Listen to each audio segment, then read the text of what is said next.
Well, basically, I describe risk as the unknowable. And it's very important to understand what that means, unknowable, because in a world of perfect knowledge, then there would be no risk, because then you'd understand how all the parts of the whole relate to each other. But obviously, when you deal with a world of imperfect knowledge and there's information deficits that abound, then obviously there's risk for certain actions that you want to undertake, and there is obviously a certain probability that a certain event would occur. So when you understand risk, and when you understand what the expected payback would be from a particular action, then I think that it must be clearly understood as to whether the sacrifice of the present would be worth that expected payback in the future. Well, I'm a risk taker because I believe in personal and professional growth.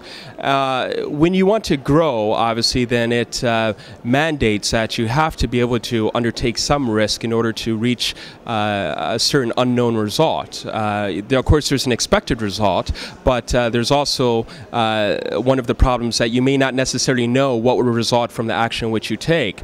So in terms of me being a risk taker, what I want to do is try to benefit my environment as much as possible, but then at the same time I attempt to take a perspective that would enable me to grow as much as possible, but still at the same time minimize as much risk of some incident occurring which would not be favorable in the end result. The three major risks that humanity is facing, I would term them as climate change, also the way that we utilize energy, and then thirdly, the growth and the integration of the world's economy. And these are all interconnected.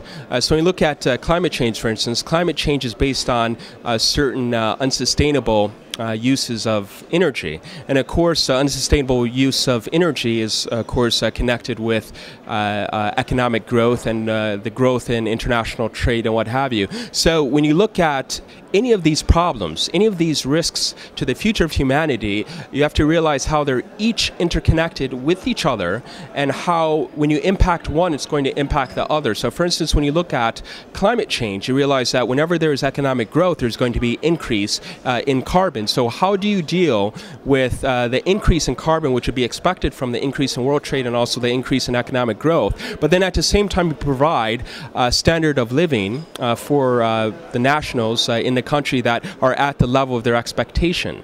So I think how we realize the interrelatedness of all of these problems that and all these risks that humanity is facing, and then come up with a type of strategy, a type of platform that would understand that when you place or when you make an impact on one of these cogs in the system, that is going to impact everything else.